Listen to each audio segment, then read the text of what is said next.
Hello, എല്ലാവർക്കും നമസ്കാരം. എന്തൊക്കെയാണ് വിശേഷങ്ങൾ? എല്ലാവരും സുഖമായിട്ടിരിക്കുന്നു എന്ന് വിചാരിക്കുന്നു.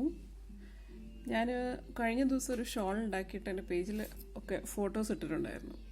അപ്പോൾ അത് ഒരുപാട് പേർക്ക് അത് ഇഷ്ടമായിട്ട് എങ്ങനെയാണ് ചെയ്യാമെന്ന് വെച്ചിട്ട് എനിക്ക് ഒരുപാട് മെസ്സേജസ് വന്നിട്ടുണ്ടായിരുന്നു. അപ്പം ഇതാണ് ആ ഷോള്,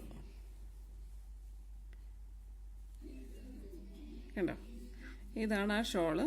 അപ്പം ഞാൻ ഇന്ന് വന്നത് അതെങ്ങനെയാണ് ആ ഷോള് ചെയ്യുന്നതെന്ന് കാണിക്കാനായിട്ടാണ്. ഓക്കെ, അപ്പോൾ തുടങ്ങാം. അപ്പം അതിനായിട്ട് നമുക്ക് ആദ്യം വേണ്ടത്, ഞാൻ ക്രോഷയുടെ ഇത് ക്രോഷേ ചെയ്ത ഷോളാണ് ശരിക്കും പറഞ്ഞാൽ, നിറ്റിംഗ് അല്ല. ഞാൻ കഴിഞ്ഞ ദിവസം ഇട്ടത് നിറ്റിങ്ങിൻ്റെ വീഡിയോ ആണ്. അപ്പം ഇത് ക്രോഷേ വർക്കാണ്. അപ്പം നമ്മൾ ആദ്യം തന്നെ ക്രോഷേ ചെയ്യുമ്പോൾ എന്തൊക്കെയാണ് ആവശ്യം എന്നുള്ളതാണ് ആദ്യം ഒരു പെട്ടെന്നൊന്ന് പറഞ്ഞുതരാം. എന്നിട്ട് നമുക്ക് പാറ്റേണിലോട്ട് പോകാം. ഓക്കെ, ക്രോഷേ ചെയ്യാനായിട്ട് ആദ്യം തന്നെ നമ്മൾ നിറ്റിങ്ങിന് ഉപയോഗിച്ച പോലത്തെ നീഡിലുകളല്ല ഉപയോഗിക്കുന്നതെന്ന് പറയട്ടെ. അതിനായിട്ട് വേറെ തന്നെ കുറേ ഹുക്കാണ് ഉപയോഗിക്കുന്നത്. അതായത് അറ്റം ഇങ്ങനെ കേട്ടോ വളഞ്ഞിങ്ങനെ ഇരിക്കും. പല തരത്തിലും ഷേപ്പിലും ഒക്കെയുള്ള ഹുക്കുകളുണ്ട്. അപ്പം നമ്മളൊരു പ്രോജക്റ്റ് എന്താണോ ചെയ്യുന്നത് അതനുസരിച്ചിട്ടാണ് നമ്മൾ ഇതിൽ ഓരോ ഹുക്കുകളും തിരഞ്ഞെടുക്കുന്നത്. ഇതിന് വേണ്ട നീഡിൽ നമ്മൾ തിരഞ്ഞെടുക്കുന്നത്. അപ്പം ഈ പ്രോജക്റ്റ് ആക്ച്വലി ഇതിൻ്റെ ഒരു ഫോട്ടോ ഞാൻ നെറ്റിൽ കണ്ടതാണ്.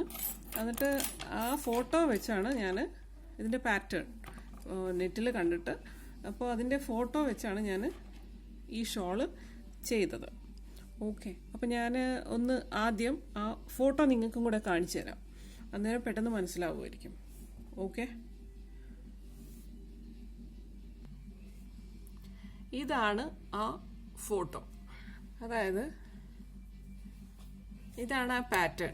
അപ്പം ഇതെന്ന് പറഞ്ഞാൽ ആക്ച്വലി ഇതെല്ലാം ചെയിനാണ്. ഇതൊക്കെ ട്രിപ്പിൾ ക്രോഷയാണ്. ക്രോഷയിൽ single crochet, double crochet, triple എന്ന് പറഞ്ഞിട്ട് കുറേ അങ്ങനെ ടൈപ്സ് ഓഫ് സ്റ്റിച്ചുണ്ട്. സ്റ്റിച്ചുകളിൽ ഇതിൽ യൂസ് ചെയ്തിരിക്കുന്നത് ഇതൊക്കെ ചെയിനാണ്. ഇതെല്ലാം ട്രിപ്പിൾ ക്രോഷയാണ്.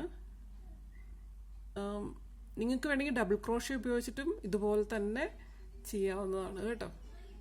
ഈ ഡോട്ട് കാണുന്നത് ഇതൊക്കെ സിംഗിൾ ക്രോഷയാണ്. ഇത് മൊത്തം ട്രിപ്പിൾ ചെയ്താൽ എന്താണെന്ന് വെച്ച് കഴിഞ്ഞാൽ നമുക്ക് കുറച്ചുകൂടി ഒരു എന്താ പറയുക, ഇച്ചിരി അത്ര ടൈറ്റായിരിക്കില്ല, ലൂസായി കിട്ടും വർക്ക്. അപ്പം ആക്ച്വലി ഈ ചെയിനും ഫസ്റ്റ് റോ, ഈ സിംഗിൾ ക്രോഷയാണ് പിന്നെ വരുന്ന റോ. ആക്ച്വലി ഇത്രയേ ഉള്ളൂ ഈ പാറ്റേൺ എന്ന് പറയുന്നത്. ഇത് തന്നെയാണ് നമ്മൾ മൊത്തം ഇങ്ങനെ ചെയ്യുന്നത്. മൊത്തം ഇതേ പാറ്റേൺ ആണ് നമ്മൾ കണ്ടിന്യൂ ചെയ്യുന്നത്.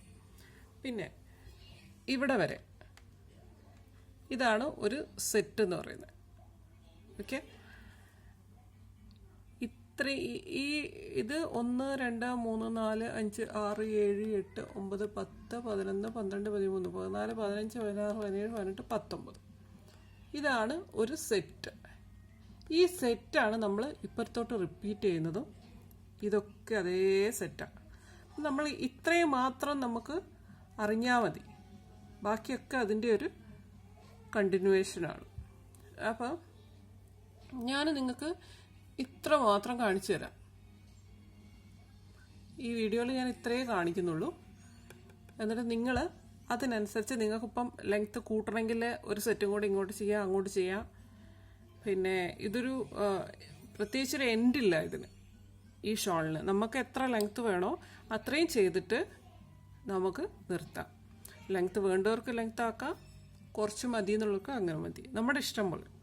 ഒരു ഡെഫിനറ്റ് ആയിട്ടുള്ള എൻഡില്ല അതിന്. ഓക്കെ, പിന്നെ വേറെ എന്താണെന്ന് വെച്ച് കഴിഞ്ഞാൽ, അപ്പം ഞാൻ ഇതൊക്കെ എന്ന് പറഞ്ഞാൽ ഒരു 19 ഇവിടെ ഒരു സെറ്റ് എന്ന് പറയുന്നത്. അപ്പോൾ നിങ്ങൾ ഇടുമ്പോൾ ചെയിൻ എടുക്കുമ്പോൾ ഇതിപ്പോൾ 2 സെറ്റ് ആണ്. ഈ 2 സെറ്റ് 38 ആണ്. 38 ചെയിൻ ഇട്ടിട്ടാണ് ഇത് ചെയ്തിരിക്കുന്നത്. അപ്പം നിങ്ങൾക്ക് വേണമെങ്കിൽ പിന്നെ ഒരു 19 കൂടെ ഇതിൻ്റെ കൂടെ ആഡ് ചെയ്താൽ കുറച്ചും കൂടെ ഒരു വീതി കിട്ടും. അതിപ്പോൾ നിങ്ങളുടെ ഇഷ്ടം പോലെ. ഓക്കെ, അപ്പം ഞാൻ എങ്ങനെയാണ് ചെയ്യണതെന്ന് കാണിച്ചു തരാം. അപ്പോൾ ഈ ഒരൊറ്റ സെറ്റ് ഞാൻ കാണിക്കാം. അതുകൊണ്ട് നിങ്ങൾ അതിനനുസരിച്ചിട്ട് ഫോളോ ചെയ്തോളൂ, നിങ്ങളുടെ ഇഷ്ടം പോലെ. ഓക്കെ.